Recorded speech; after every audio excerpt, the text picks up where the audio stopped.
I have a right to face my accuser, Your Honor.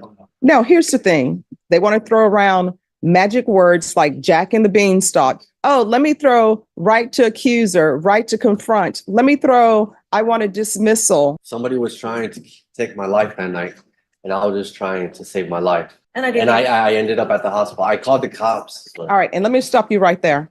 Drug use. No, ma'am. You're telling me you never used any drugs? No. Guys, today we are going to watch a courtroom showdown spiral from confusion into confrontation. Right from the start, this defendant wants to talk about his rights, and the drama gets serious fast. A sovereign citizen facing a judge who's clearly tired of games is never boring.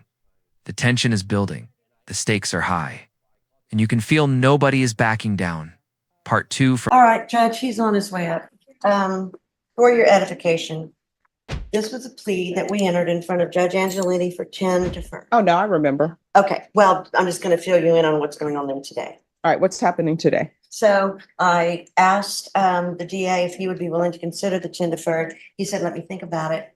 We did enter the plea fully and officially on the 4 silent. Mr. Hernandez then tells me he wants me to put in a motion to dismiss for prejudice, and I told him there is no such thing because, you know, judges bust plea bargains all the time. That doesn't give you a right to dismiss. And so then he says, well, he wants a jury trial. And I said, well, we have entered the plea on the 4 silent, so the judge may or may not allow you to withdraw your plea. And then that's what he wants to speak to you about. All right. All right, we can go on the record. Yes, ma'am. I just didn't understand what I was signing.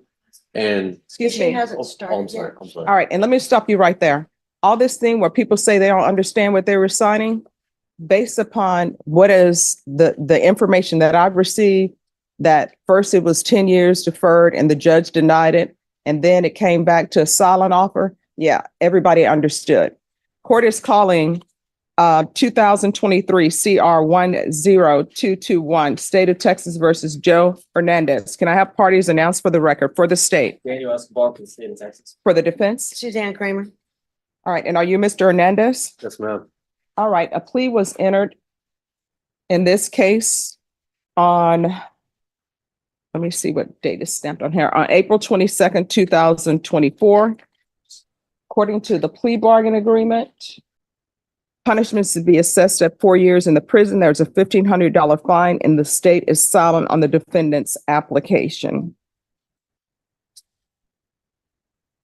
All right, with regards to— The courtroom tone shifts as the attorneys scramble to explain a plea deal that suddenly went sideways. The judge wants clarity, the defense claims confusion, and everything hinges on what the defendant thinks he signed. This is where the legal process starts colliding with frustration, and the judge is trying to untangle a mess before it turns into something even bigger. the plea bargain agreement, the court, of course, does not have the PSI because we're coming back. Can someone tell me what his criminal history is? Judge, I don't have a file on that. Basically, I could be off on this, but my memory is some minor misdemeanors and no felony convictions. Mhm. So counsel, do you wish to have a PSI done, or do you wish the court to make its ruling?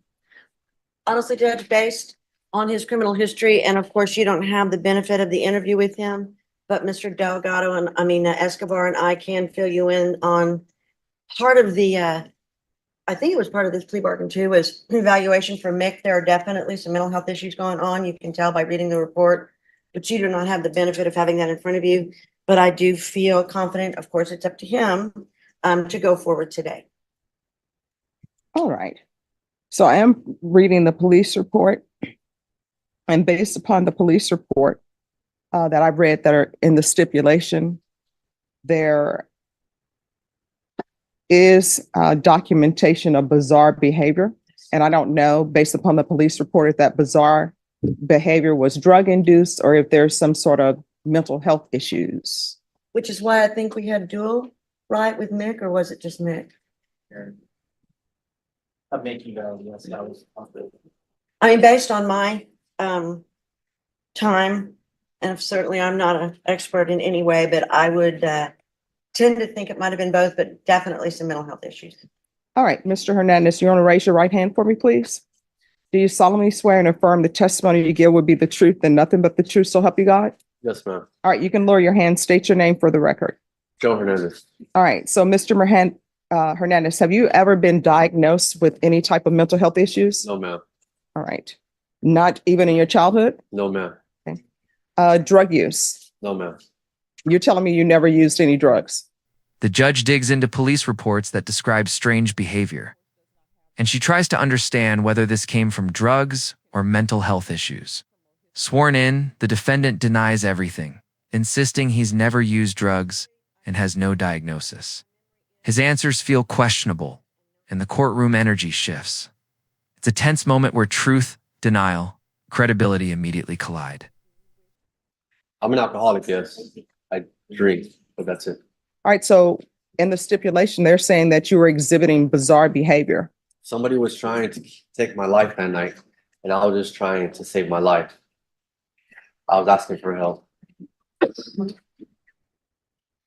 And I didn't want to die that night. Somebody came at my door trying to kill me. And I And didn't, I ended up at the hospital. I called the cops. She has the phone record that I called the cops asking for help. I ended up at the hotel. I did everything wrong, yes. But I was just trying to save my life that night. I didn't want to die that night. I didn't want somebody to take my life for no reason. That's the God's honest truth. And I'm here fighting this. I don't have mental issues. Oh, I mean, if you want a jury trial, we'll give you a jury trial. I'm 34 years old. No, if you want a jury trial, you can have a jury trial. That's your question. or you can request the judge to give you deferred, and then that way you know that, you know what the end result's gonna be. I have a right to face my accuser, Your Honor. No, here's the thing. And this is Things escalate as the defendant claims someone tried to kill him and says he was just trying to stay alive. The judge offers real options, but when he throws out legal buzzwords, she snaps. She calls out magic words like right to confront and dismissal, making it clear she's done listening to amateur courtroom strategy. This is where pressure hits its peak. what I don't think people understand. We can go off the record. Everybody thinks that they can be an attorney without a license. They want to throw around magic words like Jack and the Beanstalk. Oh, let me throw right to accuser, right to confront. Let me throw, I want a dismissal. The question is, do you want a jury trial? Yes or no? And let me explain something to you. If you say you want a jury trial, this train is going to a jury trial. This train is not at the last minute. Oh, I see witnesses walking in the door, so therefore I'm deciding to enter a plea bargain agreement.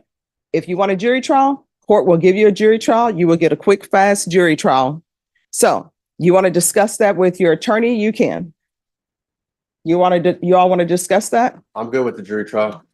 Do you want to discuss that with your client? I think based on my conversation with him earlier this morning that he is, because of what happened the other day, it just took him off of pleading and he wants his jury trial. All right, we're coming back on June 3rd. Thank you, Judge. And you will have your jury trial, and your plea deadline date has expired. Thank you, Judge. You're welcome. May I approach, Your Honor? Just one moment. Off the record, Yes. I'm going to the new Plaza Club on Weston to find out. It's supposed to open up. I'm gonna find out what the lunches are about.